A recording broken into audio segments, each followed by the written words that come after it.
35వ శ్లోకం కదమ్మా, అవునా?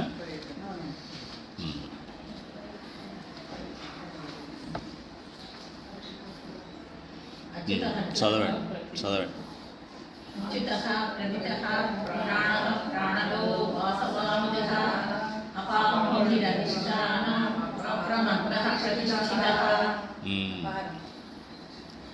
అచ్యుత చ్యుతుడు కానివాడు.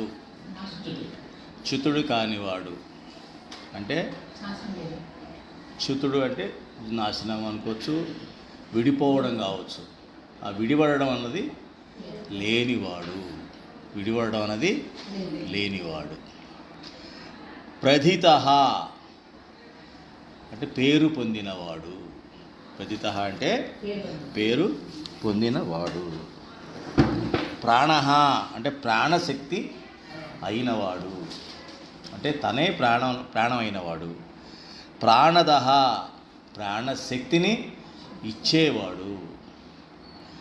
వాసవానుజ ఇంద్రుని అనుజ అంటే తమ్ముడు. ఎవరు ఇంద్రుని తమ్ముడు? ఉపేంద్రుడు అంటే వామనం అవతారం. అపాం నిధి నీటికి నిధి అయినవాడు. అధిష్టానం అధిష్ఠించుటకు ఆసనము వంటివాడు. అప్రమత్త అజాగ్రత్త అనేటువంటిది లేనివాడు, జాగ్రత్తపరుడు. ప్రతిష్ఠిత నిశ్చలంగా నిలబెట్టేవాడు. చలనం లేకుండా నిశ్చలంగా నిలబెట్టేవాడు. ఆ రకంగా మనం ధ్యానం చేయాలి. అంటే అచ్యుత అంటే ఏంటన్నమాట? విడిపడడం, జారిపోవడం, పడిపోవడం అటువంటివి లేనివాడు. ఈ విడిపోవడం, జారిపోవడం, పడిపోవడం, పొరపాటు పడడం ఇవన్నీ కూడా మానవునికి లక్షణాలు. జీవునికి ఈ లక్షణాలు ఉన్నాయి కదమ్మా. మన పొరపడడం సహజం, పడిపోవడం సహజం, జారిపోవడం సహజం. ఇవన్నీ కూడా జీవుల్లో ఉన్నాయి కానీ ఆయనలో లేదు. అంటే ఆయన సదా జాగ్రత్తగా ఉండేవాడు. అప్రమత్తంగా మళ్ళీ వాడారు కానీ పదాన్ని ఒక రకంగా చెప్పాలంటే అప్రమత్తంగా ఉండే వ్యక్తి. అంటే మనం జారి పడిపోయాము, దారి తప్పామన్న విషయం ఎలా తెలుస్తుంది? ఏదో రిఫరెన్స్ పాయింట్ ఉండాలిగా. ప్రధాన రహదారి ఉంటే అటు వెళ్ళలేదు, మనం ఇక్కడ దారి తప్పాము లేదా పడిపోయాము అన్న విషయం మనకు తెలుస్తుంది. ఆ ఏదైతే ప్రధాన మార్గం ఉంటుందో అది పరమాత్మ. ఏదైతే జారకుండా, పొరపాటు జరగకుండా, ఎప్పటికీ నిలకడగా ఉండి, సత్యంగా ఉండి, ప్రధానంగా ఉంటుందో అది పరమాత్మ. అంటే ఆ నేను అనేటి ఎరుక అన్నమాట మనకి. ఆ పరమాత్మ అంటే ఏంటి? నేను అనేటువంటి ఎరుక. అంటే ఉదాహరణకి నేనులా ఉండను. ఒక్కోసారి నేను అనే ఎరుకే ప్రజ్ఞ. ఆ ప్రజ్ఞే పరమాత్మ. ఎందుకని నేనులా అనిపించదు ఒక్కోసారి? ఎందుకు అనిపించదు? ఏమిటి? నేను సహజంగా లేనే నా యొక్క ప్రవర్తన, నా మాట, నా వ్యవహారం ఏదో సహజంగా అనిపించటం లేదు. ఏదో నాటకీయంగా నాకే అనిపిస్తుంది. లేకపోతే ఇదేమిటో విచిత్రంగా ఉంది, నాకే అదో రకంగా ఉంది అని, ఇబ్బందిగా ఉంది అని మనకు ఎప్పుడైతే అనిపిస్తుంటుందో అదంతా పరమాత్మ నుంచి మనం పక్కకి వెళ్ళిపోయినట్టు రూఢిగా మనకు అర్థమైపోతుంది అన్నమాట. అప్పుడే మనం గ్రహించగలగాలి. అంటే పరమాత్మ మనల్ని ఆ పొరపాటుని గ్రహించేలా చేస్తాడు. మనం ఎప్పుడు పరమాత్మతోనే ఎరుకలోనే ఉన్నట్లయితే, ఎప్పుడు విష్ణు సహస్రనామాలని ప్రతి చోట, ప్రతి వ్యక్తిలో, ప్రతి దాంట్లోనూ, ప్రతిసారి, ప్రతి సమయంలోనూ కనుక మనం భగవంతుడిని కనుక అనుసంధానం చేసుకుంటే ఈ నామాల ప్రకారంగా, అప్పుడు మనకి ఆ ఎరుక అన్నది ఎప్పటికీ ఉంటుంది. అవునా? ఉదాహరణకి మళ్ళీ టీచర్ గారి ఎగ్జాంపుల్ తీసుకుందాం. ఒక టీచర్ గారు పిల్లల్ని అందరికీ చాక్లెట్ ఇచ్చి 5 స్టార్ చాక్లెట్లు తినరా శుభ్రంగా, ఎవ్వరూ చూడని చోటుకెళ్ళి తిని రావాలి అని చెప్పారు. ఎవరు కనబడకుండా తినండి అని చెప్పేసి ఆవిడ చాక్లెట్లు ఇచ్చారు స్టూడెంట్స్ అందరికీ. అందరూ బిలబిలబిలబని పరిగెట్టుకుంటూ చేతికి అందిన జాకెట్లు తీసుకొని వెళ్ళిపోయారు. తినేసరి మళ్ళీ వస్తున్నారు, అయిపోయినాయి మాస్టర్ అంటున్నారు, మళ్ళీ చేతిలో పెట్టుకెళ్తున్నారు, అన్నీ వెళ్తున్నారు. ఒకడు మాత్రం తీసుకెళ్ళాడు కానీ మళ్ళీ తీసుకెళ్ళి ఒక చాక్లెట్ కూడా వెనక్కి తెచ్చి ఇచ్చేశాడు. ఇదేమిట్రా వాళ్ళందరూ అప్పుడే తీసుకెళ్తున్నారు, ఇప్పటికే 4-5 రౌండ్స్ అయిపోయినాయి వాళ్ళందరూ. నువ్వేమిటి ఒక చాక్లెట్ కూడా తీసుకెళ్ళి తినకుండా మళ్ళీ భద్రంగా తీసుకొచ్చి నా చేతికి ఇస్తున్నావంటే, మాస్టర్ మీరు ఏం చెప్పారు, ఎవ్వరూ చూడని చోట ఈ చాక్లెట్ తిని రమ్మన్నారు. భగవంతుడు చూడని స్థానం ఏముందండి, నాకు అర్థం కావడం లేదు. అది ఎరుక అంటే. మరి ఆ చిన్న పిల్లవాడికి ఎంత ఇరుకుందనమాట. అది పూర్వజన్మ సుకృతం. పరమాత్మ ఎప్పుడూ వాళ్ళలో నివసిస్తున్నాడు కాబట్టి వాడికి ఆ అప్రమత్తత అనేది వాళ్ళలో ఉంది. వాడు ఎప్పుడు జారిపోవడం కానీ, పడిపోవడం కానీ, దారి తప్పడం కానీ అటువంటివి జరగవు. ఆ రకంగా మనం భావించాలి.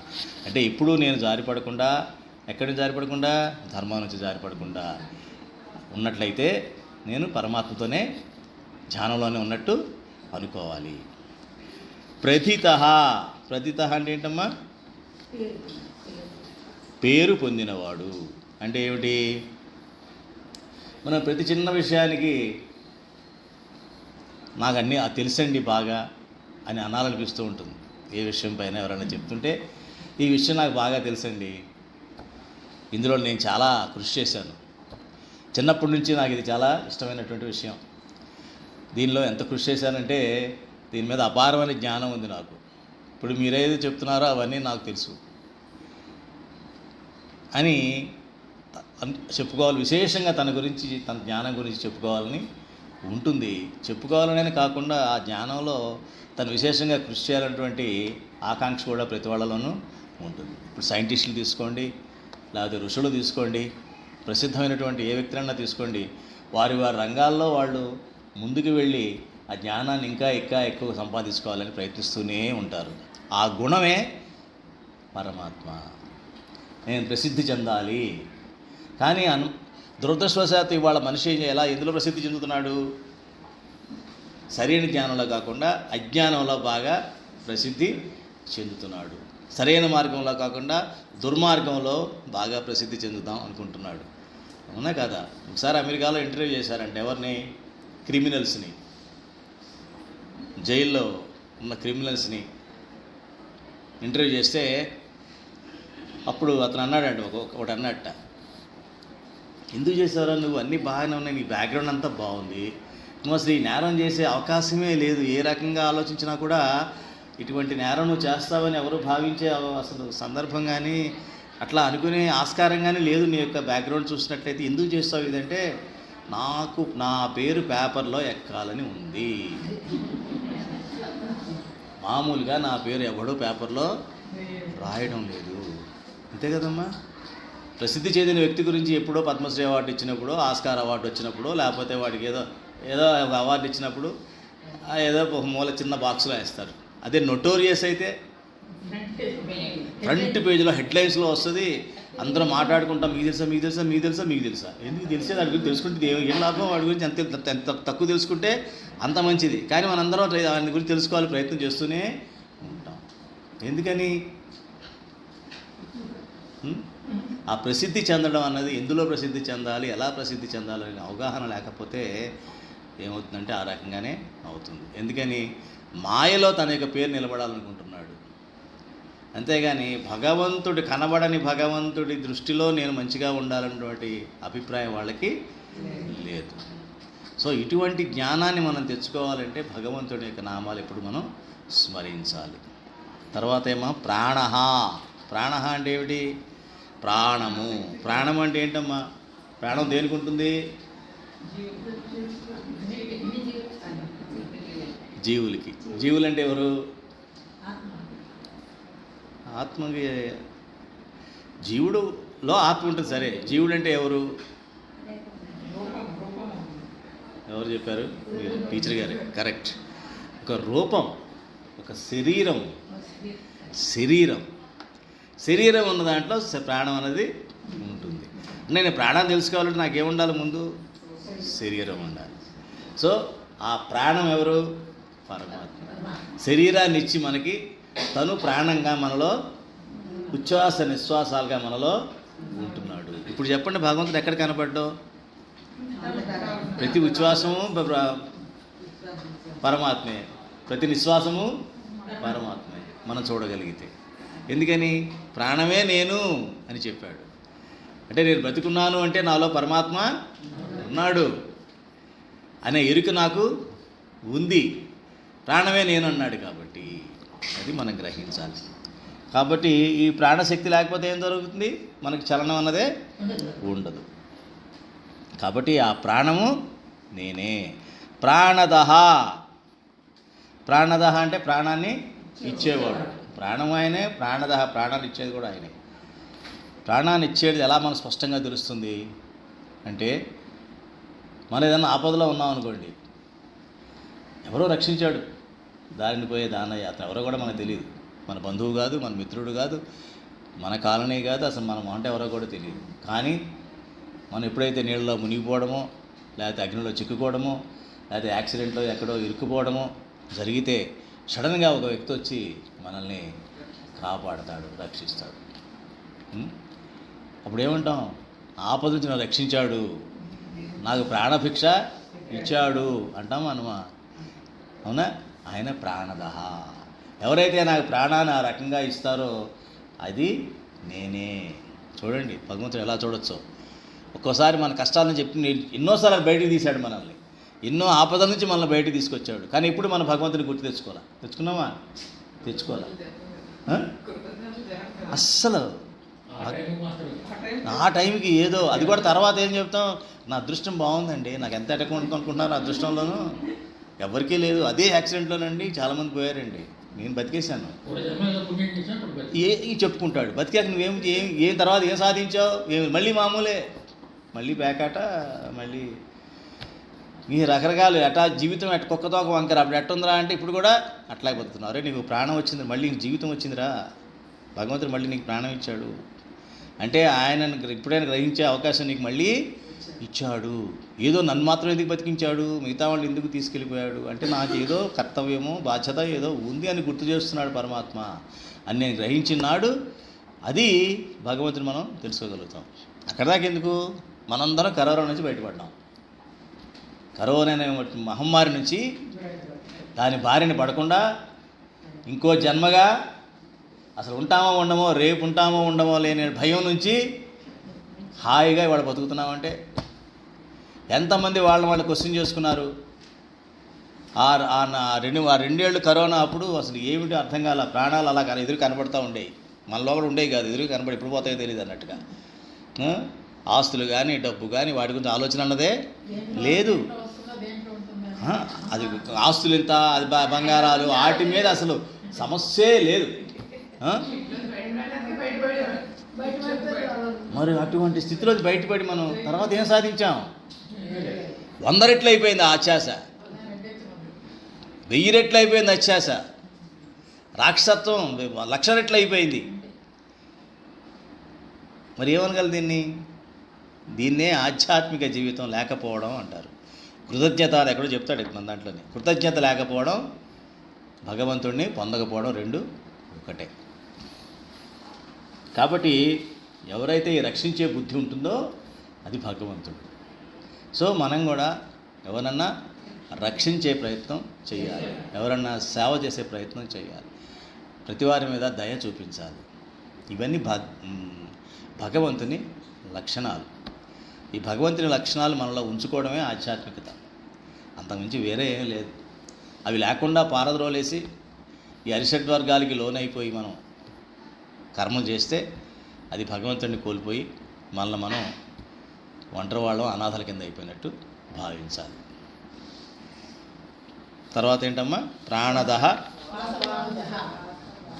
వాసవానుజ అంటే మనం ఆల్రెడీ దీని గురించి చెప్పుకున్నాం, వీటి గురించి చెప్పుకున్నాం. వామనుడి గురించి మనం చెప్పుకున్నాం. అంటే ఏంటి? వామనుడు ఏం చేశాడు? దేవతల రాజ్యాన్ని మళ్ళీ ఇచ్చాడు. బలిచక్రవర్తికి అంతకన్నా పెద్ద పీఠాన్ని ఇచ్చాడు, దేవతల కన్నా పెద్ద పీఠాన్ని ఇచ్చాడు. దేవతలకు రాజ్యం ఒకటే దొరుకుతుంది కానీ బలిచక్రవర్తికి ఏం దొరికింది? పరమాత్మే దొరికాడు. పరమాత్మే దొరికాడు. ఎట్లాగా? ఒకటే వరం కోరుకోమంటే నువ్వెప్పుడు నా కళ్ళ ముందు ఉండాలి అన్నాడు. చూడండి, అంటే భక్తుడన్నవాడు రాక్షసుడైనా భక్తుడైతే వాడికి అనుగ్రహం భగవంతుడు అపారంగా ఇస్తాడు, అపరిమితంగా ఇస్తాడు అని మనకి తెలుసు. బలిచక్రవర్తి కథ ఎప్పటి నుంచి ఉంటున్నాం? చిన్నప్పటి నుంచి ఉంటున్నాం. కానీ మనం అలా భక్తుడయ్యే ప్రయత్నం చేస్తున్నామా? చేయటంలే. ఎందుకని?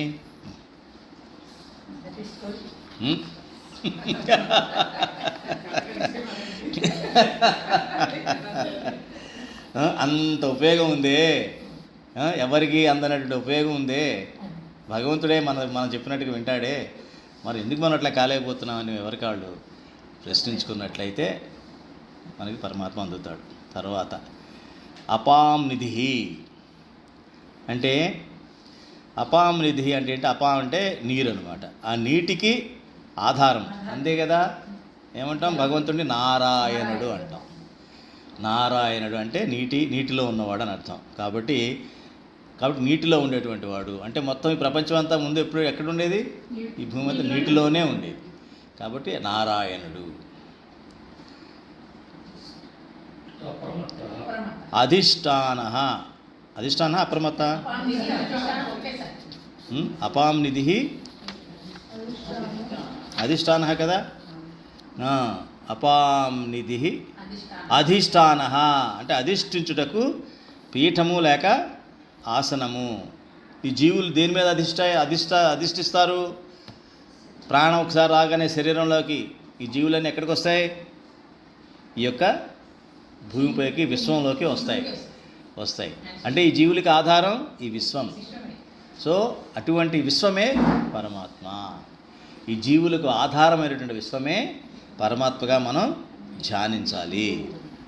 అట్లాగే అప్రమత్త, ఇది ఆల్రెడీ ఇందా మనం చెప్పుకున్నాం. అప్రమత్తంగా ఉండాలి. దేని నుంచి అప్రమత్తంగా ఉండాలి? దారి తప్పకుండా, జారిపోకుండా, పడిపోకుండా, ఇవన్నిటి నుంచి మనం అప్రమత్తంగా ఉండాలి. దేని నుంచి పడిపోకుండా, ఎక్కడి నుంచి జారిపోకుండా? ధర్మం నుంచి మనం తప్పుకోకూడదు. ఎందుకని? సృష్టిలో ప్రతిదీ ధర్మం పరంగానే నడుస్తుంది. నీళ్లు కిందకి పడేస్తే అది పల్లానికి ప్రవహిస్తాయి కానీ పైకి ఎగరవు. ఎగురుతాయా? ఎగరదు. అగ్నిలో ఏదన్నా వేస్తే కాలిపోతుంది కానీ అగ్నిని అది కాల్చలేదు. కాలుస్తుందా? కాల్చదు. అట్లాగే సూర్యచంద్రుడు వీళ్ళందరూ కూడా క్రమానుసారంగా వాళ్ళ యొక్క భగవంతుడి నిర్దేశానుసారంగా వాళ్ళు ధర్మాన్ని పాటిస్తున్నారు. మామిడి పండు ఎప్పుడూ తీయగానే ఉంటుంది, ఏ యుగమైనా సరే. మా ఏం తేడా వస్తుందా? కలియుగంలో తీయగా ఉండదని అంటామా? ఉండదు. కాకరకాయ ఇప్పుడు చేదుగానే ఉంటుంది. కాకరకాయ మామిడి పండు కాకరకాయలాగా ఉండదు. అంటే దాని అర్థం ఏంటంటే అది ధర్మం. అలాగే మానవుడు ఒక్కడే పొరపాటు చేస్తూ ఉంటాడు. మిగతా వాళ్ళు ఎవరు కూడా సృష్టిలో ఎటువంటి సృష్టి ధర్మం అందరూ ఫాలో అవుతున్నారు. కానీ ఒక్క మానవుడికి ఇచ్చినటువంటి ఒకే ఒక వరము, శాపం, అది కూడా రెండు కూడా అదే. ఏమిటది? ఫ్రీ విల్ అంటారు. ఫ్రీ విల్ అంటే స్వేచ్ఛ, స్వతంత్రం. మనసు అనే బుద్ధి అనే రెండు ఇచ్చి మనల్ని కాస్త ఆలోచించుకునేటువంటి యంత్రం ఒకటి పెట్టాడు మైండ్లో. పెట్టిన తర్వాత దాన్ని సరిగ్గా సద్వినియోగం చేసుకుంటూ నీ ధర్మాన్ని నువ్వు తెలుసుకుంటూ కాలానుగుణంగా ధర్మాన్ని పాటిస్తూ, అట్లాగే నీ యొక్క వర్ణాశ్రమ ధర్మాలని అనుసరిస్తూ పరమాత్మకి నిర్దేశించినటువంటి ఆజ్ఞలని, నియమాలని కూడా పాటిస్తూ కనుక మనం ఉన్నట్లయితే మనం అప్రమత్తంగా ఉంటాము. మనం అప్రమత్తంగా లేకపోతే ఏం జరుగుతుంది? పతనం అయిపోతాం. అంటే ఏమిటి? మన అప్రమత్తంగా ఉండడానికి పరమాత్ముడు ఇచ్చినటువంటి ధర్మం ఏంటి? మనలో పెట్టిన ధర్మం. దేని గురించి అప్రమత్తంగా ఉంటాం? మనం ఎప్పుడు ఉంటాం? మనం అప్రమత్తంగా ఉంటాం.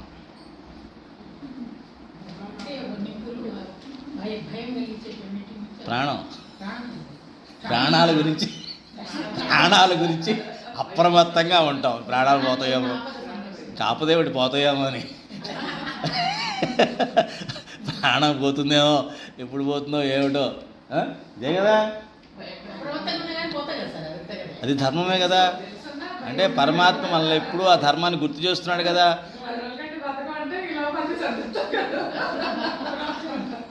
అవునా కదా?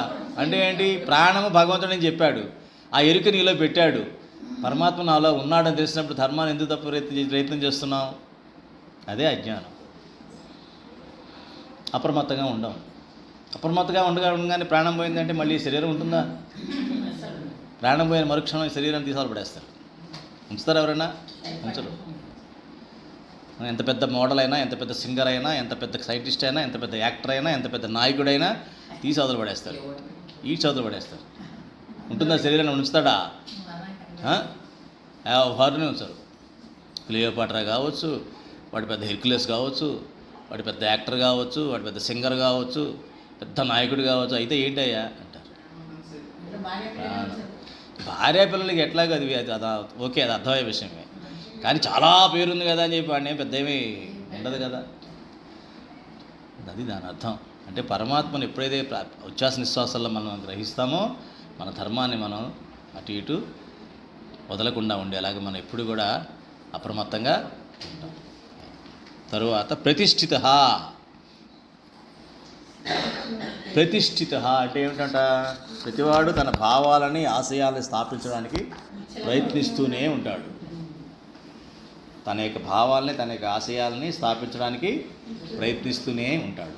అట్లాగే భగవంతుడు కూడా మనకంటూ ఒక రూపాన్ని, ఆవిడ చెప్పినట్టుగా ఒక రూపాన్ని, అందులో ప్రాణాన్ని, ఆ ప్రాణానికి ఒక శక్తిని, ధర్మాన్ని, ఇవన్నీ మనం నిర్దేశించిన తర్వాత ఒక నిన్ను ఒక మానవ జీవుడిగా మానవ ధర్మాన్ని పాటిస్తూ నీకు ఇచ్చిన లక్ష్యాన్ని ప్రతిష్ఠించు, నీకు ఇచ్చిన ధర్మాన్ని ప్రతిష్ఠించు అని చెప్పడం జరిగింది. ఎవరైతే ఆ రకంగా ప్రతిష్టాపన చేసుకుంటారో వారి జీవితంలో వారు భగవంతుడిని గ్రహించినట్టే అనుకోవాలి. ఎవరో దాకెందుకు, మనం తీసుకోండి. మన జీవితం ప్రారంభించేటప్పుడు మనం ఇలా ఉండాలి అనుకుంటూ ఉన్నాం. ఏదో నాకు మ్యారేజ్ అయిన పిల్లలు ఇలా ఉండాలి, వాళ్ళ పిల్లలు ఇలా ఉండాలి, ఇలా ఉండాలి అని ఓహో తెగ ఏదో ప్రతిష్ఠ కింద ఆలోచించాం. కానీ నిలబడ్డాయా ఏమన్నా? ఖచ్చితంగా లేవు కదా. అస్సలు బొత్తిగా లేవు. అంటే ఆ ప్రతిష్ట అన్నది మనం సాధించలేకపోతున్నాం. ఎందుకు చేయలేకపోతున్నాం? భగవంతునితో కనుక భగవంతుని యోగంతో కనుక మనం పనులు చేస్తుంటే ప్రతిష్టాపన జరిగి ఉండేది. మనం ఏమిటి? నేను మా ఇంట్లో అందరిలో నాకే మంచి పిల్లలు రావాలి, నా పిల్లలే బాగుండాలి. ఏమిటి? నీ ఇంట్లో వాళ్ళేగా, నువ్వు కుటుంబంలో సభ్యులు ఇంత ముందేగా. ఈర్ష్య, అసూయ, పోటీ, రకరకాలుగా ఇవన్నీ ప్రతిష్టాపన లేకపోవడం కారణం ఏమిటి? మనలో ఉన్నట్టు అడిషట్ వర్గాలే మనల్ని అలాగా నెట్టిపడేసాయి. ఇవాళ మన వాళ్ళే మనల్ని నెట్టేస్తుంటే మనకి బాధగా ఉంటుంది. అంటే నీవు నేర్పిన విజయే నీరజాక్ష, నీవు నేర్పిన విజయే నీరజాక్ష. సమాధానం చెప్పలేని పరిస్థితులకి మనం నెట్టివేయబడ్డాం. ఎందుకని? ప్రతిష్టన అన్నది మనలో చేయలేకపోయాం. ఇవన్నీ కూడా ధర్మం, ప్రతిష్టన, అప్రమత్తత, ఇవన్నీ కూడా. ఇంకోటి ఏమిటి? అధిష్టానం. భగవంతుడికి అధిష్టానం మనకి ఇచ్చాడు. ఒక స్టేజ్ ఇచ్చాడు మనకి. మన జీవితాన్ని మన కర్తవ్యం నిర్వర్తించడానికి మనకు ఒక రూపాన్ని, కాలాన్ని, దానికి సంబంధించినటువంటి ఒక స్టేజ్ని కూడా మనకి ఇచ్చాడు. దాని మీద మన ధర్మపరంగా అప్రమత్తంగా జారిపోకుండా భద్రంగా మన కర్తవ్యం నిర్వర్తించడంలో చేసినట్లయితే పరమాత్మ ఎప్పుడు మనతోనే ఉంటాడు. ప్రహ్లాదుడికి ఎలా ఉన్నాడో అలాగా ఉన్నాడు. ప్రహ్లాదుడి గురించి ఏం చెప్తారు భాగవతంలో? ప్రహ్లాదుడు ఎందుకని అట్లాగా పరమాత్మ ఎప్పుడు ప్రహ్లాదుడితోనే ఉండేవాడు అంటే, ఒక పద్యం ఉంది భాగవతం, ఎందుకు నచ్చి తీసుకొచ్చాను కూడా చెప్తామని. తనయందు అఖిల భూతములందు ఒక భంగి సమహితత్వంబున జరుగువాడు, పెద్దల బొడగన్న భృత్యునికై వడిజేరి నమస్కృతుల్ చేయువాడు. అంటే ప్రహ్లాదుడు తనయందు అఖిల భూతములందు ఒక భంగి సమహితత్వంబున జరుగువాడు. అంటే సమస్త ప్రాణులు తన వంటివే అని వాటి యందు సుహృద్భావాన్ని కలిగి ఉండేవాడు. అలాగే పెద్దలు బొడగన్న భృత్యుని కైవడి చేరి నమస్కృతులు చేయువాడు. పెద్దలు ఎవరైనా ఎదురైతే సేవకుడిలాగా నమస్కరించు వినయశీలి. చూడండి మనం ఎక్కడున్నాం ప్రహ్లాదుడితో పోల్చుకుంటే. అలాగే కన్నుదోయికి నన్యకాంతలడ్డంబైన మాతృభావము చేసి మరలువాడు. పరస్త్రీలు ఎదురైనచో మాతృభావముతో తొలగిపోవు శీలవంతుడు. తల్లిదండ్రుల భంగి ధర్మవత్సలతను దీనులగాన జింతించువాడు. దీనులను తల్లిదండ్రుల వలె ధర్మవత్సలతతో ఆచరించదలుచువాడు. చూడండి, తల్లిదండ్రులను ఎలాగైతే మనం ఆదరిస్తామో, ఉదాహరణకి మనం ఇంకా వయసులో ఉన్నాం, మన తల్లిదండ్రులు ముసలివారు అయిపోయారు, వృద్ధులు అయిపోయారు. వారిని మనం ఎట్లా చూస్తాం? చాలా జాగ్రత్తగా భద్రంగా వాళ్ళని మంచిగా చూసుకోవాలనుకుంటాం. అలాగే దీనులని ఆ రకంగా, దీనులు ఎవరైతే మన మీద ఆధారపడతారో వారిని కూడా తల్లిదండ్రులను ఎట్లా నేనైతే చూస్తానో వాళ్ళని కూడా అదే రకంగా చూసేవాడు. ఎట్లాగా? సకులయడ సోదర స్థితి జరుపువాడు. అంటే సాటి వారిని సోదర భావంతో చూచే సహృదయుడు. దైవతములంచు గురువుల తలచువాడు. గురువులను దైవ సమానులుగా భావించేవాడు. లీలలందును బొంకులు లేనివాడు. వినోదము కొరకైనా కూడా అసత్యము లాడనివాడు. లలిత మర్యాదుడైన ప్రహ్లాదుడధిప. ఇటువంటి ఉత్తమ సత్వగుణ సంపన్నుడు ఈ ప్రహ్లాదుడు. కాబట్టి ఇటువంటి సత్వగుణాన్ని మనం ఏ రోజైతే సాధించుకుంటామో, సాధన చేసి, అప్పుడు మనకి పరమాత్మ ఇప్పుడు మనతో ఉంటాడు. మనం ఏం చేస్తాము? ఇక్కడ ఏమన్నా చూస్తారు, వినోదం కొరకైనా కూడా అసత్యం ఆడేవాడు కాదు. అది ఊరిని అబద్ధం ఆడాను రా సరదాగా అంటాడు. సరదాగా కూడా అబద్ధం అన్నది ఆడకూడదు. మొన్న ఎవరో చెప్తున్నారు ఒక ఆయన, ఏదో పేపర్లో వచ్చిందంటే మరి ఏమిటో తెలియదు. ఒక వైఫ్ అండ్ హస్బెండ్ అంట, ఆవిడిని భయపెడదామని వెనక నుంచి ఆ హస్బెండ్ వచ్చి భవ్ అంటాం కదా, ఎవరు భయపడేలాగా, అది వెనకాల భవ్ అని అన్నాడు గట్టిగా. అది కూడా ఎక్కడ ఆలోచన ఉంది ఆవిడ. ఒకసారి బెదిరిపోయి ఆయన ఇంట్లో ఉన్నట్టు లేడనుకుంటా, ఇంట్లో సడన్గా వచ్చినట్టున్నాడు. ఇంట్లో ఎవరు లేనప్పుడు ఒంటరి స్త్రీ ఎవరన్నా వచ్చారు భవం అంటే ఇంక వాళ్ళకి ఏమో గుడి దారిపోదు. అనేటప్పటికీ కొద్దున బయటికి పరిగెట్టేసింది ఎవరో అనుకొని. రోడ్డు మీద, అది ఇండిపెండెంట్ హౌస్ అనుకుంటాను, రోడ్డు మీద పరిగెట్టంగానే కారు వచ్చి గుర్తించి చనిపోయింది. ఈ పొద్దున ఎవరు చెప్తాను నాకు ఏదైనా మాటల్లో వస్తే ఇలా కూడా జరుగుతాయని చెప్తే నాకు ఒకసారి తెలుసుకోవాల్సిన విషయం అనిపించింది నాకు. అంటే ఏమిటి? పరాచికాలు, పరిహాసాలు, ఇట్లాగేదో ఇప్పుడు కూడా మనం పనులు, ఒక ఎదుటి వ్యక్తిని మనం భయపెట్టడం కానీ ఇలాంటి చేయకూడదమ్మా, చాలా తప్పది. ఒక ఆత్మని ఎప్పుడు కూడా మనం భయపెట్టడం, బాధ పెట్టడం, విచారం కలిగేలా చేయడం. నేను కొంతమందిని చూస్తాను, కొంతమంది తల్లులు కొంతమంది చేస్తుంటే పిల్లలతో ఆడుకుంటూ ఉంటారు. అదొక అంటూ తెలియదు, చాలా తప్పుడు పని అది. కళ్ళు మూసుకొని నేను చనిపోయాను అనడం, పిల్లలు ఏడవడం. I have seen some persons like that. చూసాం అట్లా. అంటే వాళ్ళకి సింపతి లేక ఇంట్లో ఈ పిల్లల దగ్గర సింపతి తెచ్చుకోవడం కోసం ఇటువంటి పిచ్చి పనులు చేస్తూ ఉంటారు. అలాగే ట్రైన్లో వెళుతూ నువ్వు అల్లరి చేసిన దూకేస్తానంటాం. నేను చూశాను, ఒక కప్పులు చూశాను ఇట్లా. ఏంటి ఈ మనుషులు వీళ్ళు అనిపించింది. పిల్లలు బ్లాక్మెయిల్ అనమాట. లేదు నేను వెళ్ళిపోతానంటాం. ఇవన్నీ ఆ జీవుల్ని మనం భయపెట్టి బెదరగొట్టి మనం పాపాన్ని కూడగొట్టుకుంటున్నాం. చాలా ఇది నీకు ప్రేమ, వాళ్ళ నీ మీద ప్రేమ ఉందని చెప్పి వాళ్ళు బ్లాక్మెయిల్ చేయడం, వాళ్ళు ఎమోషనల్గా బ్లాక్మెయిల్ చేసి నువ్వు ఆనందపడడం, రాక్షసానందం అదంతా కూడా. అర్థమైందమ్మా? ఇటువంటి పనులు ఎప్పుడు కూడా మనం చేయకూడదు. ఎందుకంటే ఇంకో జీవుడు అంతే, పసివాడైనా వృద్ధుడైనా ఎవరైనా కూడా ఇంకో జీవుడే. కాబట్టి అటువంటి స్థితిని మనం ఇక్కడ చెప్తున్నాడు అనమాట. అప్రమత్తత అంటే ఏంటి అనేది ఇక్కడ చెప్పడం జరిగింది. తర్వాత శ్లోకం.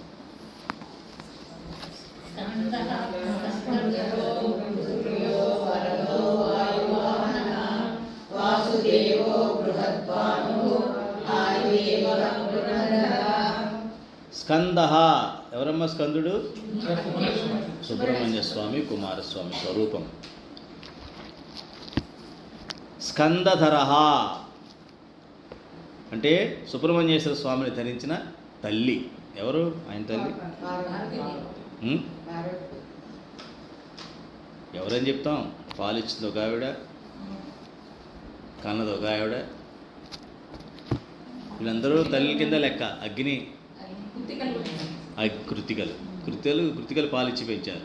అగ్ని ఫస్ట్, తర్వాత గంగా, తర్వాత కృతికలు. తుర్య రెలుగట్టి, గడ్డిపూలు అంటారు వాటి. తుర్య అంటే నాయకుడు.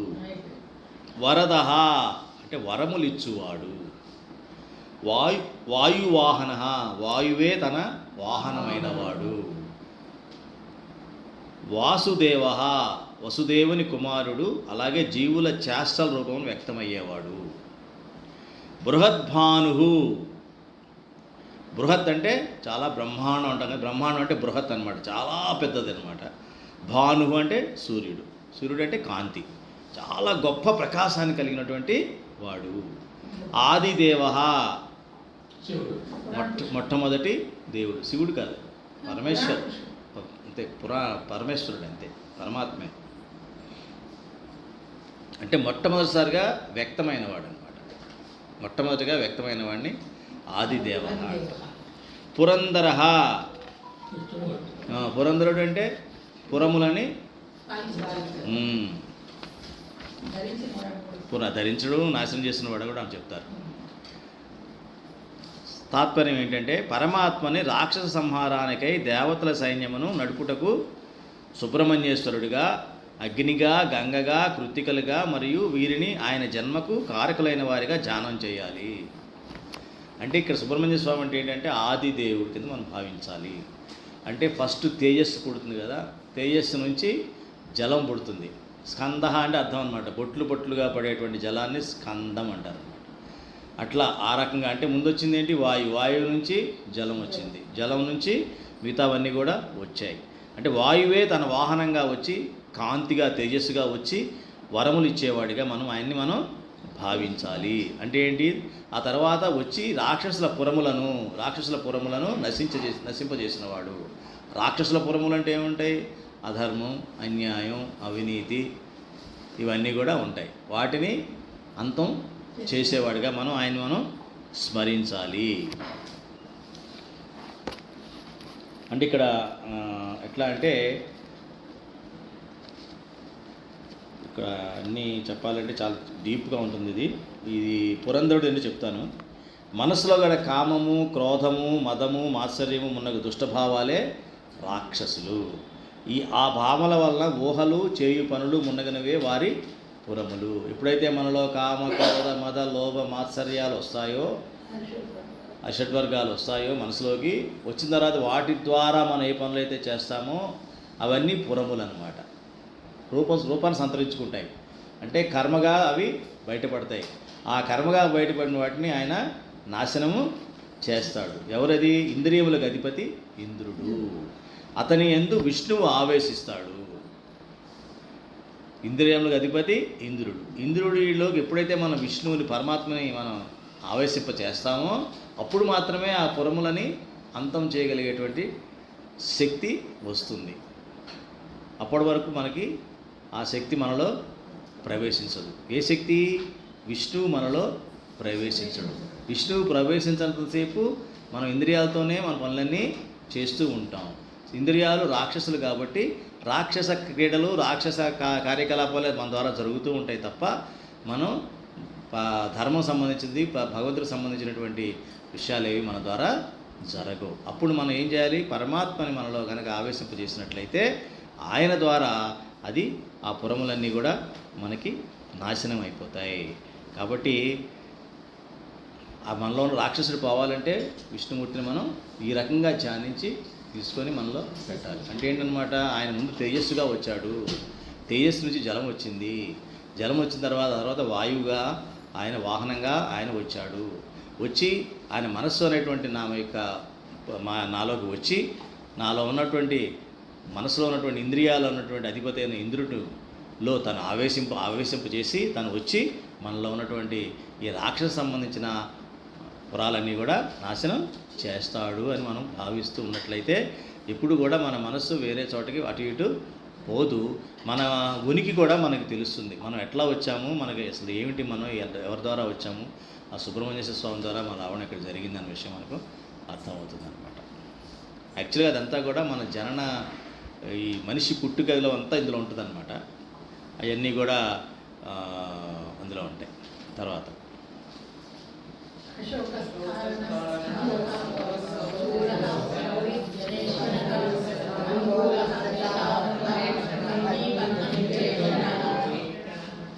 అశోక అంటే శోకము లేనివాడు. తారణ అంటే తరింప చేయువాడు లేక మనల్ని దాటించేవాడు. తారహ అంటే మనల్ని తరింప చేసేటువంటి తార లేక సూర్యుడు. సూరహ సూర్యుడు. సౌరిహి సూర్యుడు ఉన్నటువంటి శౌర్యం, ధైర్యం, పరాక్రమం. జనేశ్వర జనులకు ఈశ్వరుడు అంటే జనులకు అధిపతి. అనుకూల అంటే అనుకూలమైన వాడు. శతావర్త ఆవర్తం అంటే సుడి. ఆవర్తం అంటే ఏంటమ్మా ఒక సుడి, ఒక రౌండ్ అనమాట. అలాగా శత ఆవర్త అంటే 100 సుడులు పైన ఉన్నవాడు. పద్మి అంటే బొడ్డునందు పద్మము కలవాడు. పద్మ నిభేక్షణ అంటే పద్మము లాంటి కన్నులు కలవాడు అలా మనం భావించాలి.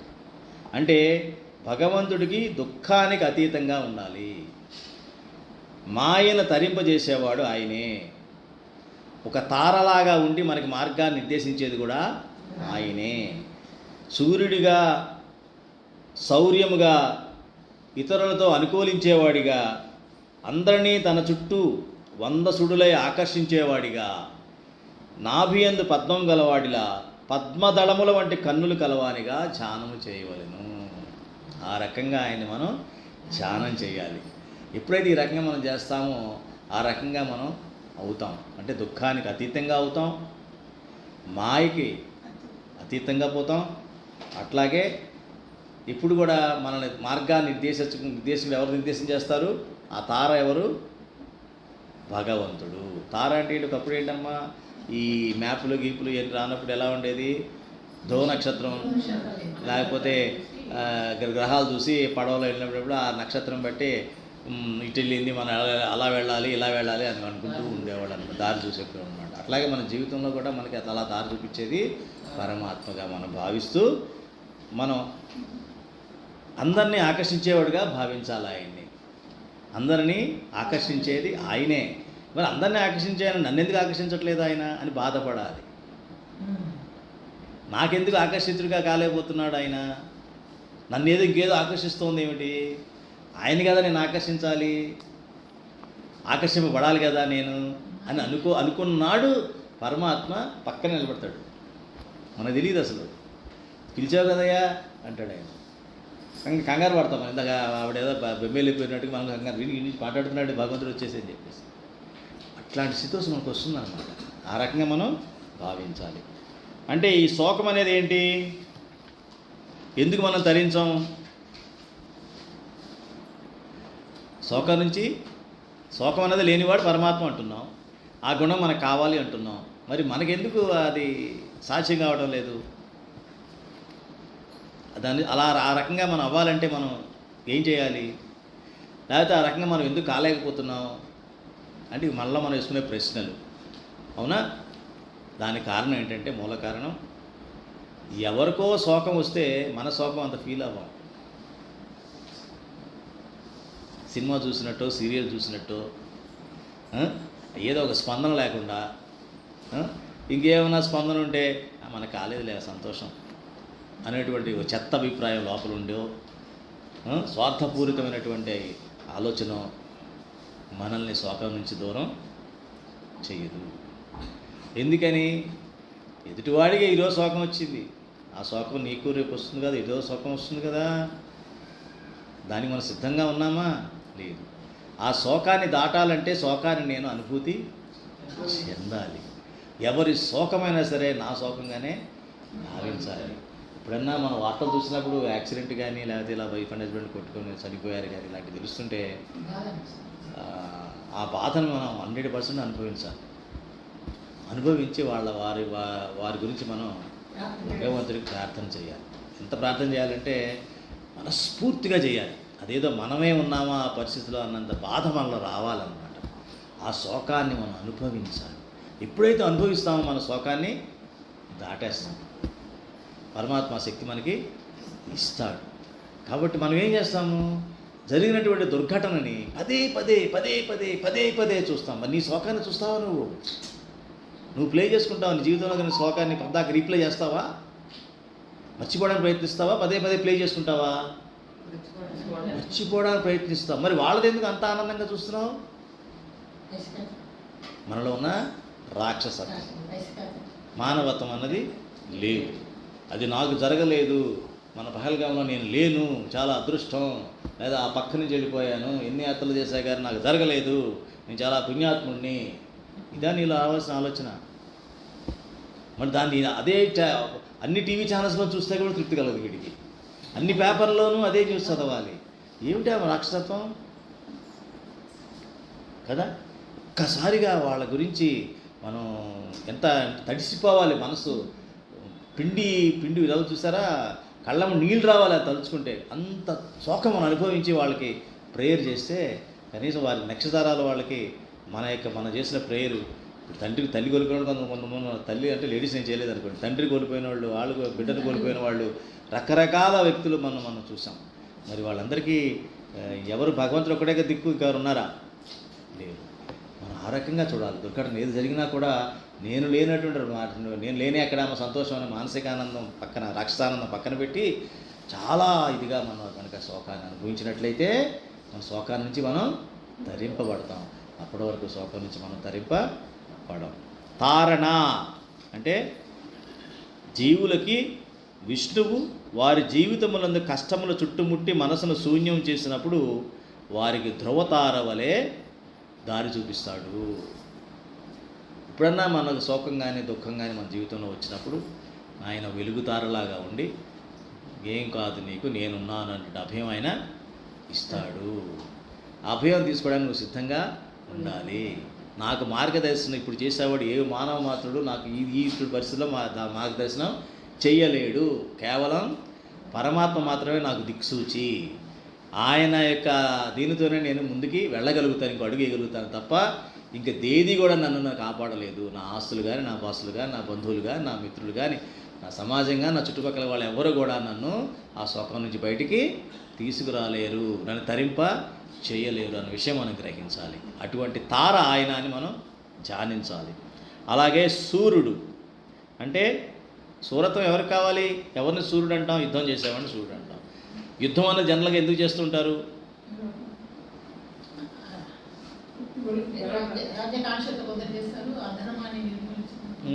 రాజ్యకాంక్ష కోసం చేయకూడదమ్మా. అధర్మాన్ని అంతమొందించడం కోసం చేస్తాం, ధర్మాన్ని స్థాపించడం కోసం చేయాలి. దానికి సూరత్వం కావాలి. అంటే ఆ సూరత్వము ధర్మము పక్షాన్ని నిలబడేటువంటి దాన్ని సూరత్వము అంటారు. ధర్మపక్షాన్ని నిలబడేవాడిని సూర్యుడు అంటారు. ఉదాహరణకి మన భారత యుద్ధంలో చూడండి, కౌరవుల సైన్యం ఎంత? ఎన్ని అక్షౌహిణులు? 11 అక్షౌహిణులు. పాండవులది 7 అక్షౌహిణులు. కానీ శౌర్యం ఎవరి పక్కన ఉంది? పాండవుల వైపు ఉంది. ఇప్పుడు అనుకున్నాం కదా, సూర్యుడు ఎవరు? ఇక్కడ పరమాత్మ. ఇక్కడ పరమాత్మ శ్రీకృష్ణుడు ఎవరితో ఉన్నాడు? పాండవులతో. అంటే సూరత్వం ఎటువైపున ఉంటుంది? ధర్మం వైపు ఉంటుంది. అటు ఎక్కువ మంది జనం ఉన్నారు కదా,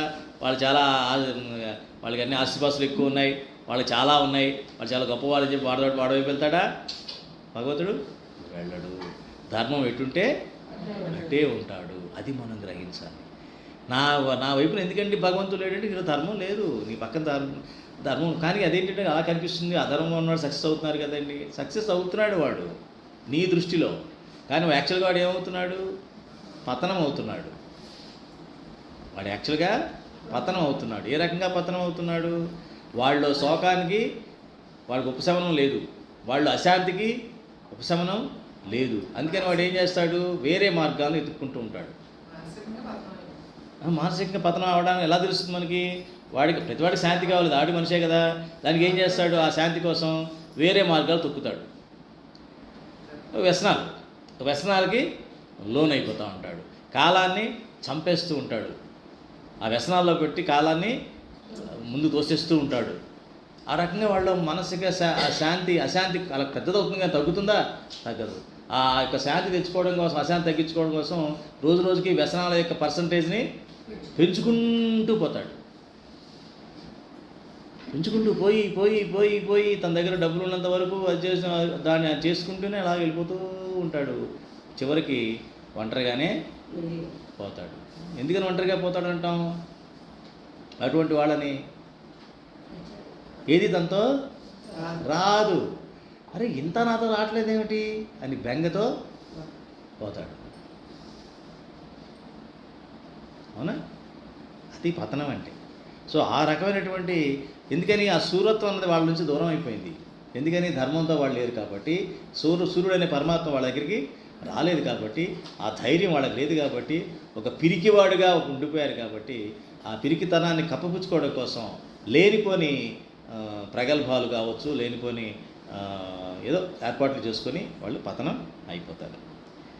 జనేశ్వర అంటే జనాలకి ఈశ్వరుడు, అంటే ప్రతి జనాలకినా ధర్మాన్ని పాటించిన వాడికే ఆయన ఈశ్వరుడు.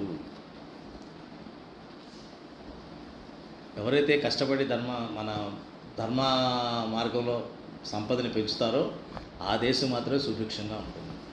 లేకపోతే యుద్ధాల పాలవుతాయి ఆ దేశాలన్నీ కూడా.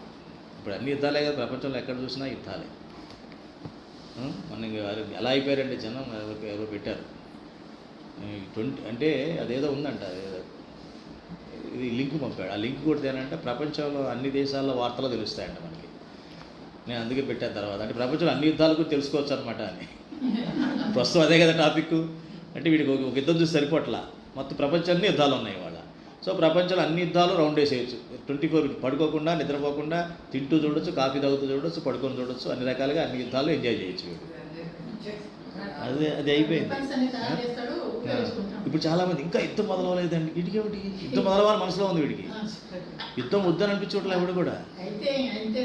ఎవడన్నా వద్దనుకుంటారా కావాలనుకుంటారా?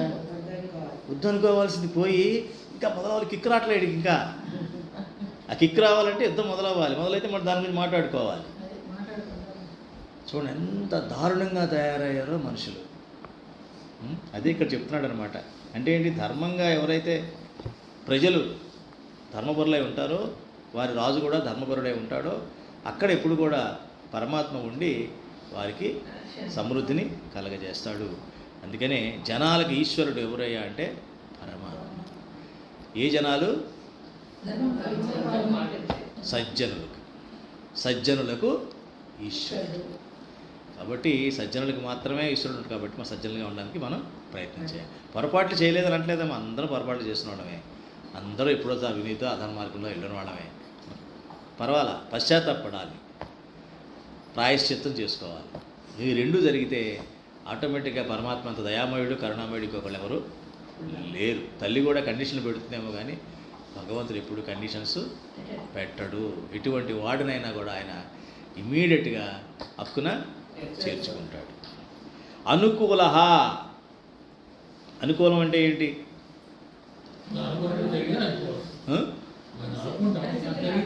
అనుకూలం. దాన్నే అదృష్టం కూడా అంటాం. అదృష్టానికి ఇంకొక అర్థం ఏమిటంటే అనుకూలత. నేను అనుకున్నది అయినట్లయితే వాడు అదృష్టవంతుడురా అంటారు. వాడు అనుకున్నట్టు అయిందిరా, వాడు అదృష్టవంతుడురా, ఆవిడ అదృష్టవంతురాలు అని అనుకుంటూ ఉంటారు. అది అనుకూలత. ఆ అనుకూలత ప్రతికూలత అన్నప్పుడు మనం ఏం చేయాలి? బాగానే ఉంది, అనుకూలంగా ఉన్నప్పుడు చాలా ఆనందపడతాం. ప్రతికూలత వస్తే మళ్ళీ మొదలు శోకంగా వెళ్ళిపోతాం. ఎందుకట్లా? మరి ఇందా శోకాన్ని ఎలా జయించాలో తెలుసుకున్నాం, శోకాన్ని ఎలా అధిగమించాలో మనం తెలుసుకున్నాం. మరి ఇప్పుడు ఈ అనుకూలత అదృష్టాన్ని కూడా మనం దాటాలంటే ఏం చేయాలి? ఏది చేసినా భగవంతుడే చేస్తాడు. ఇప్పుడు నేను అదృష్టం అని మురిసిపోతున్నాను కానీ ఇది భగవంతుడు ఇచ్చింది, నాదేమీ లేదు. ఇది అదృష్టం కాదు, ఏమీ కాదు. ఆయన ఏమి ఇవ్వదలుచుకున్నాడో అది ఇచ్చాడు. ఆయన ఇచ్చింది మళ్ళీ ఎప్పుడన్నా ఆయన తీసుకొని వెళ్ళిపోవచ్చు, అంతే కదా. ఆయన నాకు ఇచ్చింది, ఎప్పుడన్నా ఆయన మళ్ళీ తీసుకెళ్ళిపోవచ్చు. అప్పుడు మళ్ళీ నేను దురదృష్టవంతుడు అనుకుంటానా? అనుకోము. ఎందుకు అనుకోము? ఇచ్చింది ఆయనే, తీసుకెళ్ళింది ఆయనే అని ఎప్పుడైతే అనుకుంటూ, ఎప్పుడైతే ఆయన మనకి అది ఇచ్చాడో ఆ అదృష్టాన్ని, మనం దాన్ని మళ్ళీ ఆయనకే అర్పిస్తూ, ఆయనే గుర్తుపెట్టుకుంటూ, ఆయన ఎడలే మన కర్తవ్యాన్ని నిర్వర్తిస్తే, కర్మని ఆచరించినట్లయితే మనకి ఈ అనుకూలత ప్రతికూలత యొక్క ప్రభావం మన మీద పడదు. మనం ఏం చేస్తాం?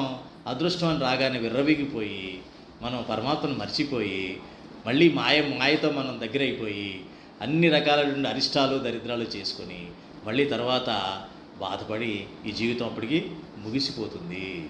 ఒక రకంగా చెప్పాలంటే అనుకూలతతోనే మనకి మానవ జన్మ అన్నది వచ్చింది. అంటే ఈ మానవ జన్మ రావడం ఒక ఇంతకన్నా అదృష్టం ఇంకొకటి లేదు. మరి ఈ అదృష్టంగా ఎవరు భావిస్తున్నారు? ఇంతవరకు ఎవరు భావించారా? లేదు. మాయలో దీని తర్వాత వచ్చేటువంటి సుఖాలు వాటిని అదృష్టంగా భావిస్తున్నాం. కానీ అసలు ఈ మానవ జన్మ రావడమే ఒక రకమైనటువంటి అదృష్టం. ఇందులోనే పరమాత్మను తెలుసుకునేటువంటి మహద్భాగ్యం నాకు దొరికింది. అంటే ఏంటంటే, మీ తాతగారో ముత్తాతగారో ఒక పెద్ద నిధి పెట్టాడు ఎక్కడో చోట, కీ ఇవ్వడం మర్చిపోయాడు. అసలు నిధి గురించి మీకు చెప్పలేదు అనుకోండి, ఎంత బాధగా ఉంటుంది కదా. కానీ ఆ నిధి మీదేం తెలిస్తే, ఆ కీ మీకు తెలిస్తే ఎంత ఆనందంగా ఉంటుంది. అది అంటే అలా ఇది నిధి లాంటిది. మన యొక్క మానవ జన్మ ఒక నిధి లాంటిది. ఆ కీ పరమాత్మ లోపలే మనలో ఉన్నాడు. సో ఆయన్ని మనం కనుక అలాగ మనం చేసినట్లయితే ఈ యొక్క అమూల్యమైనటువంటి మానవ జన్మని భగవంతుడికి అనుకూలంగా మనం జీవించినట్లయితే ఆ అదృష్టాన్ని మనం ఎప్పుడూ వదులుకునే అవకాశం ఉండదు. మీకు కథ చెప్పాను కదా, ఒక స్వామీజీ, ఒక ఆయన ఒక వెళుతూ గ్రామంలో ఆగుతాడనమాట. అక్కడ ఆయన నూనె గానుగ ఓనరు. అతను కనబడి చాలా దరిద్రంగా ఉంటాడు. అతను బాగా దరిద్రావస్థలో ఉంటాడు. అని ఆయన ఏం చేస్తాడంటే పరుసవేది అని ఇస్తాడు. పరుసవేది అంటే తెలుసు కదా, ఏదన్నా ఇనుమును ఎలా ముట్టుకుంటే అది బంగారం కింద మారిపోతుంది.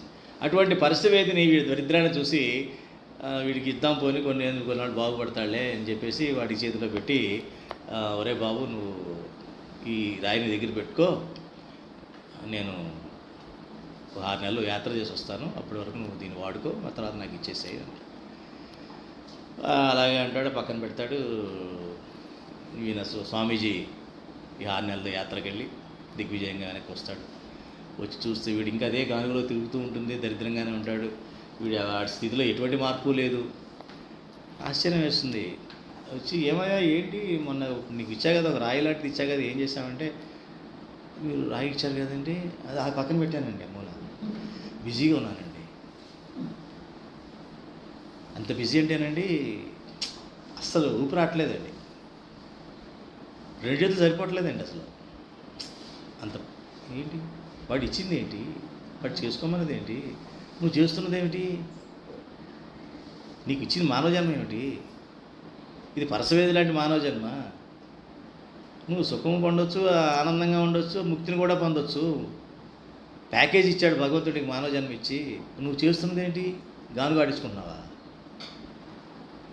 అదే మాయలో పడేసేసి అటు ఇటు ఏంటంటారే, అక్కడే గిర్రు కళ్ళగా గంతలు కట్టుకొని అటు తిరుగుతూ ఉంటుంది. అది గానుగెద్దు జీవితం అంటారు. ఏంటి అది 1,00,000 కిలోమీటర్లు తిరుగుతుంది, కానీ ఎక్కడ తిరుగుతుంది, అక్కడే తిరుగుతుంది. దానికి ఒక లక్ష్యం లేదు, ఏమీ లేదు. అవునా? ఏంటి గానిగెద్దులో ఎంతైతే ఏముంది, గానిగెద్దుకి వెళ్ళే జీవితం అంటానా లేదా? అట్లాగా అయిపోయావు నువ్వు. అవునా? భగవంతుడు అలాంటి పరసవేది మన చేతిలో పెట్టాడు. ఒక్కసారి దీన్ని ముట్టించుకోవాయా, నీ జీవితానికి బ్రహ్మాండంగా నీ ఆనందంతో ఉంటుంది. నీ మనసు ఎప్పుడు ఆ మనసు ఆనందంగా ఉండాలి, కానీ డబ్బులు కావాలమ్మా. డబ్బులు ఎందుకు కావాలి? కోరికలు ఎందుకు తీరాలి చెప్పండి? ఎందుకు బతకాలి? సార్ అసలు విషయాన్ని మిస్ అయిపోతున్నారు మీరు. నేను వాక్యంలో ముందే వాడాను ఆ పదాన్ని, అది మాదేవో చెప్పట్లే నాకు. చూసారా మనం ఎంత దారి తప్పామన్నది ఇప్పుడే మీకు చూపిస్తున్నాను. చెప్పండి. పుణ్యం ఎందుకు సంపాదించాలి? పుణ్యం ఎందుకు సంపాదించాలి? ముక్తి ఎందుకు? మోక్షం ఎందుకు?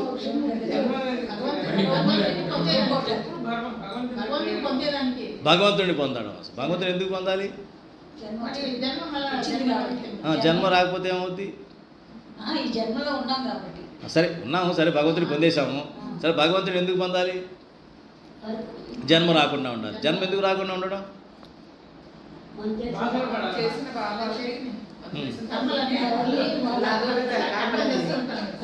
పాపాలకి నివృత్తి కోసం. పాపాల నివృత్తి ఎందుకు అయితే ఏంటంట?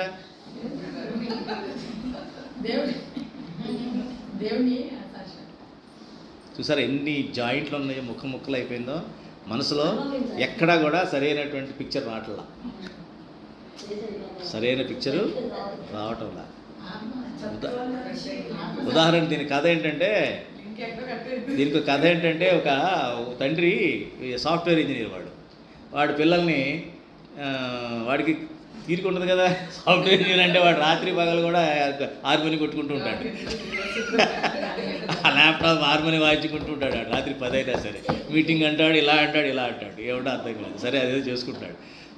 పిల్లాడు వచ్చి నన్ను ఆడించు, కాసేపు నన్ను ఆడించమంటే విసిగించేస్తున్నాడు. వీడికి ఈ లాభం లేదు, వీడిని ఏదో ఎంగేజ్ చేయాలని చెప్పి ఏం చేశాడంటే, ఇలాంటి పేపర్ తీసుకొని ముక్కలు చేసేసి ఇచ్చిపడేసాడికి. అరే ఎన్ని సరిగ్గా అతికిచ్చి తీసుకురా అని అంటాడు. అనేటప్పటికి అమ్మాయి ఎప్పుడు రాడలే అనుకుంటాడు, పని చేసుకుంటాడు. వాడు 5 నిమిషాలు వెనక్కి వచ్చేస్తాడు. 5 నిమిషాలు వెనక్కి వచ్చేసేటప్పటికి ఏంట్రా అంటే అతికిచ్చేసాను అంటాడు. ఎలా అతికిచ్చావు నువ్వు అంటాడు. ఏముంది, నువ్వు ఇచ్చిన పేపర్ వెనకాల ఒక మనిషి బొమ్మ ఇలా ఉందన్నమాట. అడ్వర్టైజ్మెంట్స్ ఉంటాయి కదా, వాడు అనుకున్నాడు ఇలా పైన లెటర్స్ చూశాడు, ఎన్ని పిచ్చిగా 4 కోసేస్తే అవన్నీ రావడం కష్టమవుతలే వాడికి అక్షరాలు అని అనుకున్నాడు. కానీ నేను వెనకాల అడ్వర్టైజ్మెంట్లో మనిషి బొమ్మ ఇట్లుంది. అదే మనిషి బొమ్మ ఒకటే ఉంది, చెయ్యి కాలు పెట్టేస్తే మొత్తం వెనకాల సెట్ అయిపోతుంది. అలాగే మనం ఎప్పుడైతే సెట్ అవుతామో ప్రపంచం అంతా సెట్ అయిపోతుంది. మనం ఎప్పుడైతే మనం సరిగ్గా సెట్ అవుతామో ప్రపంచం అంతా కూడా, ఇప్పుడు వెనకాల వాడు పెట్టింది మనిషి సరిగ్గా పెట్టుకున్నాడు, కానీ దాని ద్వారా ఆ అక్షరాలు ఉన్నది కూడా సెట్ అయిపోయింది కదా, ఆటోమేటిక్గా అవ్వలేదా? ఒకవైపు సరి చేస్తే రెండో వైపు సరి అయిపోయినట్టే కదా. అదే రకంగా మనకి ఎప్పుడైతే క్లారిటీ లేదో, మనం ఏంది ఎందుకు ఇదంతా అన్నది మనకి ఇప్పటికీ అతుక్కుపోయి, ఎన్ని జన్మలైనా కూడా అది క్లారిటీ రాదు. ఇందుకు సమాధానం రాలా మీకు, అందుకని మళ్ళీ మధ్యలో కాసేపు కథ మీకు చెప్పాను. ఇదంతా దేనికి? ఆనందం కోసం, పరమానందం కోసం. ఆనందం అంటే ఏంటి? ఏ విషయము లేకుండానే అది ఉంటే నాకు ఆనందంగా ఉంటుందండి, ఇలా ఉంటే ఆనందంగా ఉంటుందండి, అలా చేస్తే ఆనందంగా ఉంటుందండి, ఇన్ని ఉంటే ఆనందం అండి, నాకు జన్మ లేకపోతే ఆనందం అండి. జన్మ ఎందుకు వద్దు అనుకుంటున్నాం? జన్మలో వచ్చే ప్రాబ్లమ్స్ ఏమిటి? అన్ని ప్రాబ్లమ్సే. దుఃఖం ఫ్రీ, శోకం ఎక్స్ట్రా, అవమానాలు ఫ్రీ, అప్పుడప్పుడు బోనస్లు, చిన్న సుఖము, చిన్న సంతోషాలు. అది వద్దని కదా కోరుకుంటున్నాం. మాకు ఇది వద్దండి, ఎండావాన ఇవన్నీ వద్దు మాకు. అవేమీ లేకుండా ఎప్పుడు మాకు హాయిగా ఒకలాగే ప్రశాంతంగా ఆనందంగా ఉండాలి. తాపత్రయతో కూడిన ఆనందం నాకొద్దు, తాపత్రయంతో కూడిన ఆనందం నాకొద్దు. ఈ తాపత్రయంలో నేను ముసలోడైపోయిన తర్వాత నా పిల్లలకి తాపత్రయం అనే ఇంజక్షన్ ఇచ్చి వాడు పరిగెట్టేలాగా. ఖోఖో ఆట తెలుసు కదా చిన్నప్పుడు మీకు, ఖోఖో ఆడాడు. వాడు ఏం చేస్తాడు? పరిగెడతాడు, వాడు అలిసిపోగానే ఇక్కడ ఖో అంటాడు. మనం కూడా అయితే, మనం అలిసిపోగానే మన అమ్మాయికి అబ్బాయికి ఖో అంటాం, ఆడు పరిగెట్ట మొదలెడతాడు, మనం కూర్చుంటాం అక్కడ. వాడు కూడా అలిసిపోయి వాడి కూతురికో కొడుకో వాడు ఖో అంటాడు, వాడు ఖో పరిగెడుతుంటాడు, ఖో ఆడు పరిగెడుతుంటాడు. ఇదేగా మనం చేస్తున్నది, అవునా? ఆ రకంగా వద్దండి. తాపత్రయం లేకుండా ఉండే ఆనందం నాకు కావాలి, శాశ్వత ఆనందం ఉండాలి, ఆనందమే ఉండాలి అని అనుకుంటే అప్పుడు చాలు కదా. ఇదంతా అవసరమా భయ్యా? ఇప్పుడు ఎంత అవసరమా? లేదండి, కొండలెక్కి దిగుతానే ఆనందంగా ఉంటుందండి, అది పడిపోతుండాలండి, లేచిపోతుండాలండి, దెబ్బలు తగిలించుకుంటూ ఉండాలండి, అప్పుడే నాకు ఆనందం అండి అంటే మళ్ళీ నేను జన్మలు ఎత్తున్నాయని అంటాం కదా. ఒరే ఆనందం డైరెక్ట్ నీకు వస్తుందా అంటే నీకు కొండలెక్కిన ఆనందమేనండి. లేదండి అప్పుడు ఏదో పెరాగ్లైడింగ్ చేస్తారు, ఆనందంగా ఉంటుందండి అది. లేదండి బాగా మందు కొడితే ఆనందంగా ఉంటుంది, అలా ఉంటుందండి అది అని అడిగితే ఏం చెప్తాం? అడిగాడు ఆనందం అంటే ఈ రకంగానే తెలుసు. ఏ రకంగా? ఈ రకంగానే ఆనందం అనుకుంటున్నాడు వాడు. భౌతిక ఆనందాన్నే వాడు శాశ్వత ఆనందం కింద భావిస్తున్నాడు, వాడికి జన్మలు లేకుండా ఉండడం అన్నది జరగదు. పరమానందం అన్నది వాడికి అసలు దాని టేస్టే వాడికి తెలియదు. ఎందుకని?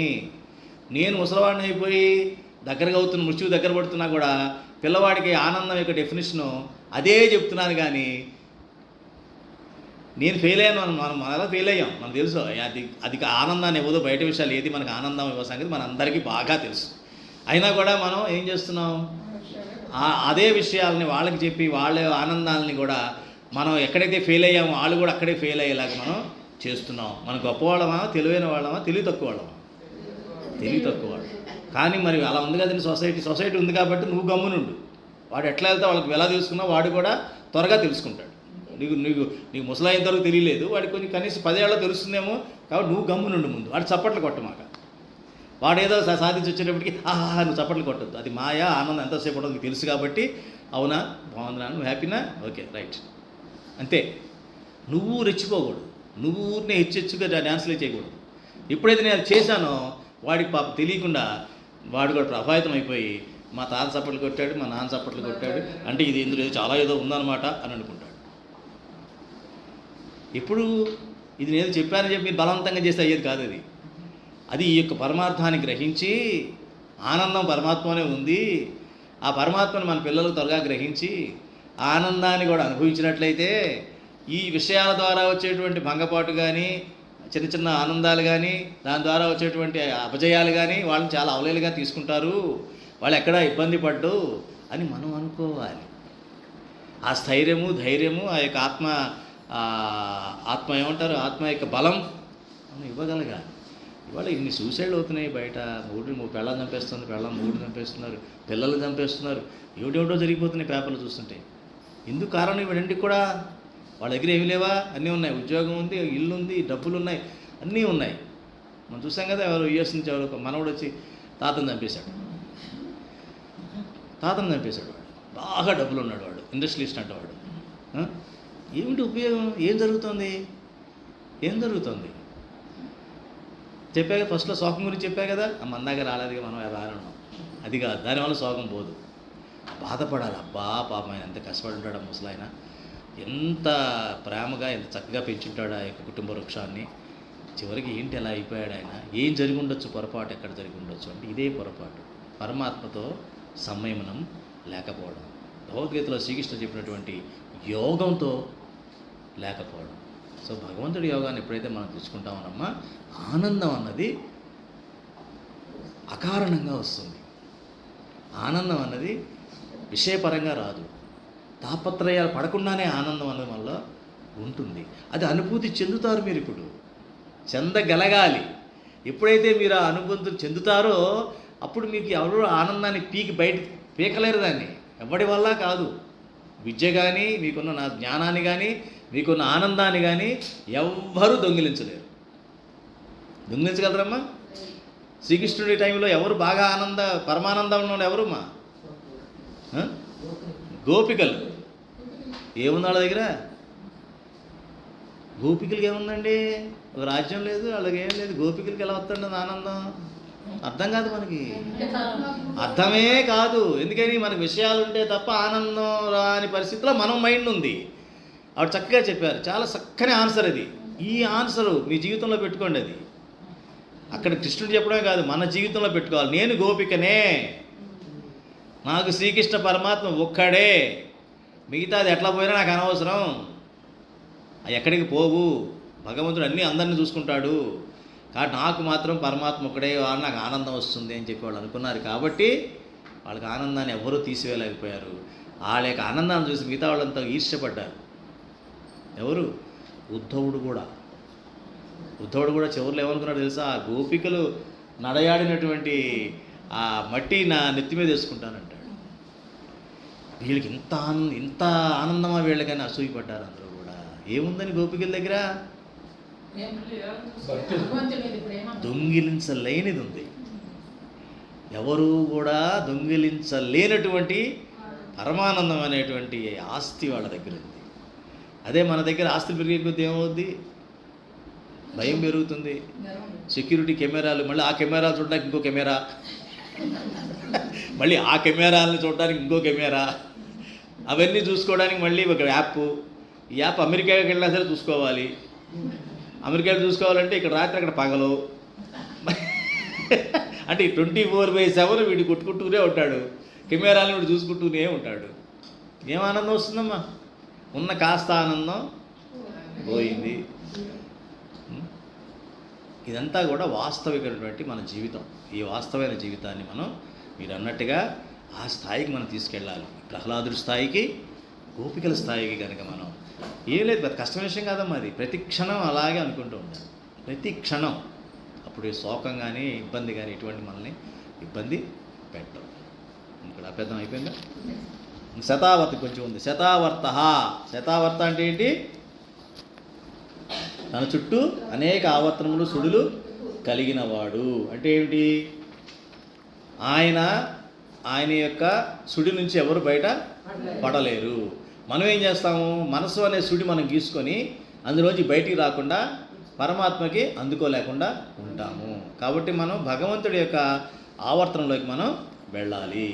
అలాగే పరమాత్మ యొక్క నాభి నుండి పద్మం పుట్టింది. అలాగే పరమాత్మ చూపులు పద్మముల వంటివి. మరి ఈ పద్మనాభ అరవిందాక్ష ఏంటో రేపు వచ్చేవారం చూద్దాం. నెక్స్ట్ అమ్మా, అదే పద్మ నివేక్షణ అంటే పరమాత్మ యొక్క కన్నులు పద్మముల వంటివి, అందుచేతనే ఆయన పద్మదళాయతాక్షుడు అని కూడా పిలువబడతాడు. పరమాత్మ యొక్క చూపులకు బ్రహ్మ సృష్టికి సంబంధం ఉంది. పరమాత్మ చూచుట ప్రారంభించగానే బ్రహ్మ, సకల దేవతలు, మహర్షులు, మానవులు, సకల జీవులు అందరూ చూస్తున్నారని అర్థము. అంటే అందరు చూపు పరమాత్మ చూపే కదా, చెప్పే కదా మీకు. మనం చూస్తున్నా సరే నేను చూస్తున్నా అనుకోకూడదు. నా యొక్క పరమాత్మ నా ద్వారా అందరిలో ఉన్న పరమాత్మను వీక్షిస్తున్నాడు అని మనం గ్రహించాలన్నమాట. అప్పుడు అది మీ కళ్ళు కూడా అరవిందాక్షాలు అవుతాయి. అది ఇప్పుడు కాపేద్దాం. రేపు నెక్స్ట్ వీక్ 30 years అమ్మ ప్రేయర్ చేసేయండి. ఎల్లుండి సత్సంగ దీక్ష. అమ్మ ఎవరి గారికి అందినయా? మీరు రాశారు. ఇంకోటి పెట్టాను, ఇంకోటి ఉంది. మీకు పెట్టలేదు అంటే అది 2 ఉన్నాయమ్మా. 4 పేజీలు మీకు ఇచ్చేసాను, ఇంకా 10 పేజీలు ఉన్నాయి. ఇంకా 5 మీకు రాస్తున్నారమ్మా. అదే